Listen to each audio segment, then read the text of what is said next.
जय हिंद मित्रों, मैं पंकज भारती आपका भारतीय क्लासेस में स्वागत करता हूं। मित्रों, हमने इतिहास आपको पढ़ाया शुरू में बहुत ही बेसिक से एकदम डिटेल में, और आप लोग ये जानते होंगे कि हमने कितना बेसिक में पढ़ाया।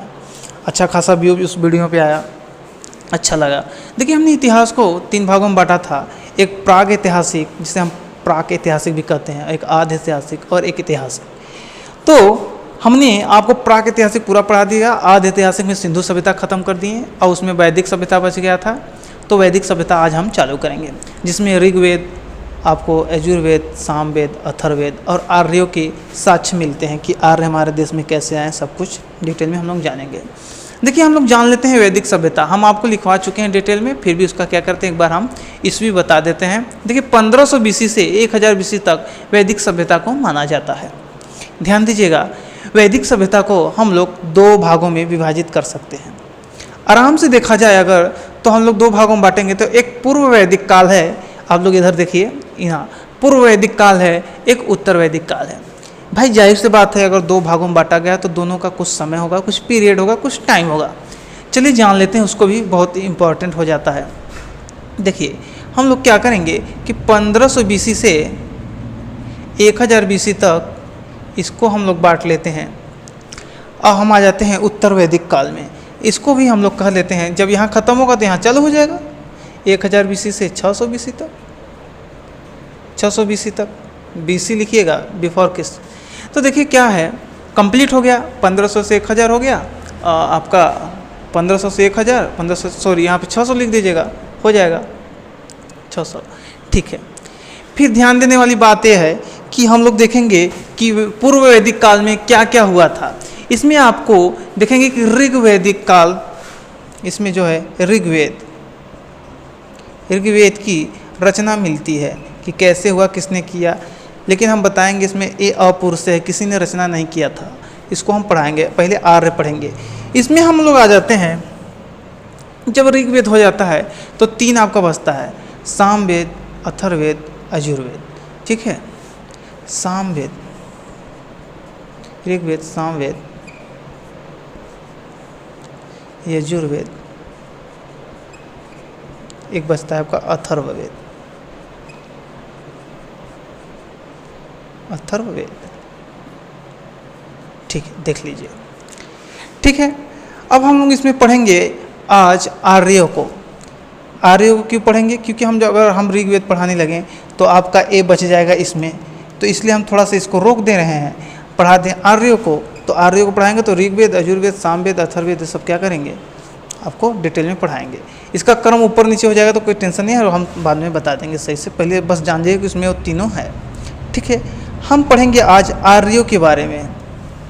आर्यों के बारे में, इसमें आर्यों के बारे में जानकारी मिलती है किसमें, पूर्व वैदिक काल में। देखिए ध्यान से सुनिएगा, हमने देखा वैदिक काल को 2 भाग में बांटा, तो इसमें आगे पूर्व वैदिक में आर्य। तो हम लोग इसमें कैसे कहेंगे कि उस वैदिक सभ्यता की खोज आर्यों ने किया था? हाँ सुनिए, ध्यान दीजिएगा। वैदिक सभ्यता में सबसे बड़ा महत्वपूर्ण है योग आर्यों का। आर्यों ने ही वैदिक सभ्यता को बनाया था। जैसे कह सकते हैं कि वैदिक सभ्यता में क्या हुआ था। देखिए ध्यान दीजिएगा, वैदिक सभ्यता में हम लोग देखेंगे कि आर्य जो है कि मध्य एशिया से आए थे। क्यों आए थे ये भी हम बताएंगे। तो आर्य जब आए तो यहाँ पे तो इन्होंने देखा कि इंडिया बहुत अच्छा देश है।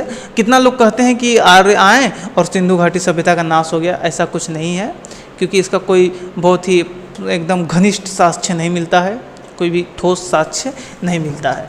तो हम लोग इसको कह सकते हैं कि ऐसा कुछ नहीं है। आर्य आए थे जरूर भारत में, आर्य आए, आर्यों के ही देन से आज हम लोग देखेंगे बहुत कुछ है।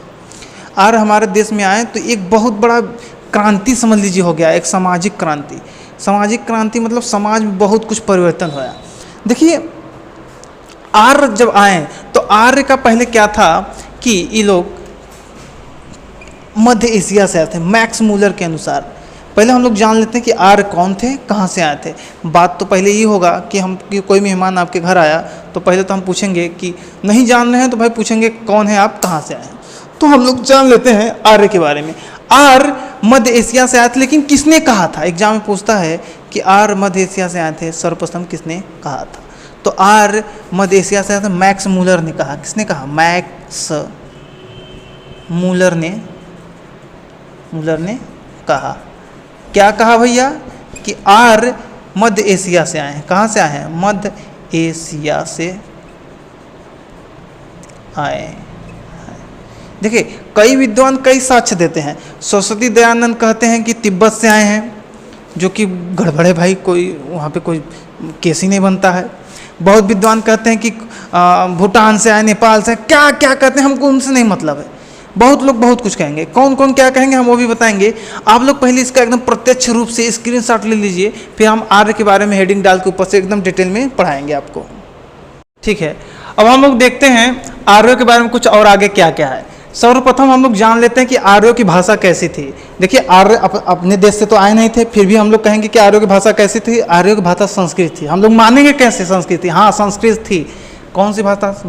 संस्कृत। कैसी भाषा थी? संस्कृत थी। भले मध्य एशिया से आए, भाषा कैसी थी? संस्कृत। इन लोग देखिए, जो हम लोग आज गौ पूजा करते हैं, सब इन्हीं का किया धरा है। इन लोग गौ पूजा करते थे। क्या करते थे? गौ पूजा। और ये लोग गौ को कहते हैं अधन्या। अधन्या मतलब जिसको मारा ना जाए, जिसकी हत्या ना किया जाए, उसे क्या कहते हैं? अधन्या। तो गौ को क्या समझते हैं सब? ये सब समझते हैं अधन्या। अधन्या मतलब जिसको मारा ना जा सके। ठीक। फिर लेकिन क्वेश्चन एक बार पूछ दिया था कि आर्यों का प्रिय पशु क्या था? सब गौ मार के आए थे, क्योंकि सब जानते थे गौ पूजा करते थे, लेकिन गलत है। आर्यों का प्रिय पशु क्या है? घोड़ा है। प्रिय घोड़ा था, क्योंकि घोड़े से ही लोग क्या करते थे? कहीं भी ट्रेवलिंग करते थे। ज़्यादा सफ़र अधिकतर क्या करते? अगर सोचिए कि आप कोई भी मध्य एशिया से उतना दूर से आया है, तो अब धीरे धीरे पैदल तो करके आया नहीं होगा भाई, उसको कोई साधन चाहिए। ये लोग विकसित थे, लेकिन भले ग्रामीण थे। इन लोग की सभ्यता कैसी थी? ग्रामीण थी। क्या थी? ग्रामीण थी। ये लोग जब आए तो देखे कि सिंधु लोग बड़ी शहरी हैं, बड़े लेटेस्ट हैं। अब भले बहुत लोग कहते हैं कि भाई सिंधु सभ्यता इन लोग से पहले समाप्त हो गई थी, और कितना लोग कहते हैं कि ये सब आए सिंधु को चाट पोछ के खाली कर दिए। ऐसा कुछ नहीं है। सिंधु सभ्यता हम बता चुके हैं कि आपको बाढ़ से खत्म हो गया था। आप पुराना वीडियो देख लीजिएगा। ये लोग आए थे ग्रामीण, बज्र देहाती, कुछ का शहर नहीं था। और जब बज्र देहाती आए तो देखिए यहाँ बड़ी बढ़िया फैसिलिटी है, बढ़िया कुआं है, नाला है, स्विमिंग पूल है, लिपस्टिक है, काजर है, चुटकुली है। तो ये लोग बड़ा खुश हुए। और जब यहाँ पे पहले ये लोग गाय चराने के लिए आए थे, धीरे धीरे जब बढ़ रहे थे अपनी दिनचर्या बढ़ाने के लिए, तो गाय लेके आए थे, साथ में घोड़ा लेके आए थे। हमने बताया कि प्रिय पशु कौन था? प्रिय पशु आपका था इनका घोड़ा। प्रिय पशु घोड़ा था। घोड़े को चराने के लिए, गाय को चराने के लिए क्या आए, तो इनको इंडिया बहुत अच्छा लगने लगा। जब इंडिया अच्छा लगने लगा तो सोचे कि भाई इन्हीं संस्कृति में ढल जाते हैं। तो ये लोग आए और देखे कि यहाँ पे यार बहुत बढ़िया व्यवस्था है। ये लोग ग्रामीण थे, शहरी बन गए। इन्होंने वैदिक सभ्यता की खोज की। अब वैदिक सभ्यता की खोज की तो बहुत कुछ इसमें देखने को मिलता है। ऋग्वेद हम आपको बताएं किसमें है? सब वैदिक में है। अच्छा भैया, ये लोग ग्रामीण अब आगे शहर में, शहर से अब देखने लगे कि बहुत कुछ यहाँ पे अच्छा चीज़ है। तो यहाँ पे क्या व्यवसाय करने लगे? घोड़े का माध्यम से व्यवसाय करने लगे और गौ के माध्यम से पूजा पाठ करने लगे। ये लोग एक चीज़ बहुत अच्छा मानते थे। देखिए, मानने वाली क्या बात है, इन लोग का दो चीज़ बहुत अच्छा हमको लगता है। एक अच्छा लगता है कि ये लोग बाल विवाह नहीं करते थे। अब उस समय के बाल विवाह में एज कुछ भी हो सकता है, लेकिन हम लोग मान लेते हैं अप्रॉक्स 18 मान लेते हैं, 18 मान लेते हैं कि इन लोग 18 के पहले क्या करते हैं? शादी नहीं करते। आप लोग सोचिए कि इतना साल पहले ऐसे कैसे हो सकता है कि 18 के बाद ही शादी किया जाए? ये आर्यों की देन थी। अगर ऐसी प्रथा आज भी चलती तो कितना अच्छा है। भले आज हमारी सरकार 21 साल उम्र कर दिया है शादी का, लेकिन सोचने वाली बात है कि उस समय बहुत साल पहले हम लोग क्या करने देखते हैं कि यहाँ पे 18 साल, मतलब कि जब हम एडल्ट हो जाते हैं तब हम लोग का शादी व्यवस्था। तो 18 प्लस वाले का क्या था? विवाह होता था। मतलब बाल विवाह गलत था, बाल विवाह नहीं था। बाल विवाह क्या था भाई? नहीं था। सॉरी।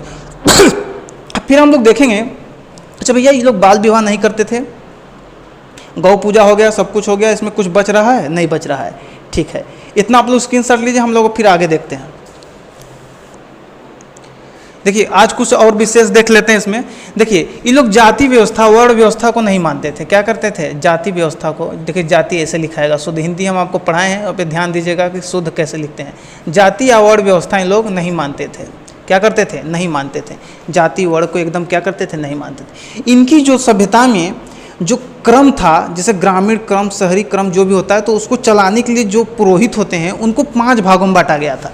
चलाने के लिए कितने भागों में बांटा गया था? 5 भागों में, पुरोहितों को 5 भागों में। हम कल के वीडियो में पूरा आपको डिटेल दिखाएंगे, नदियाँ दिखाएंगे, नदियों के नाम को लोग क्या कहते थे, वर्ण व्यवस्था को क्या कहते हैं, सब कुछ दिखाएंगे। ठीक है, ये लोग जाति व्यवस्था नहीं मानते थे, बड़ों को कितने भागों में? 5 भागों में बांटते थे, जिसमें कि एक राजा होता था, फिर शक होते थे, ऐसे ऐसे करके पूरा होता था 5 व्यवस्था। नीचे में आता था ग्राम या कुल, तो कुल वाला भी आपको सिस्टम सभी इसमें हम दिखाएंगे। ठीक है, इतना वैदिक में आपको आर्यों के लिए इतना क्वेश्चन आपको बहुत है। देखिए क्वेश्चन जितना भी हम बता दिए उतना आपके लिए इनफ है, उससे ज़्यादा कुछ नहीं आएगा। अब रह गया कल नदी बताएंगे, नदी को आर्य लोग किस नाम से जानते थे, और जितने भी शहर थे उसको किस नाम से जानते थे, कई स्थानों को नाम किस नाम से जानते थे, सब कुछ हम क्या करेंगे, कल बताएंगे। आज का वीडियो में इतना, बस, बहुत धन्यवाद।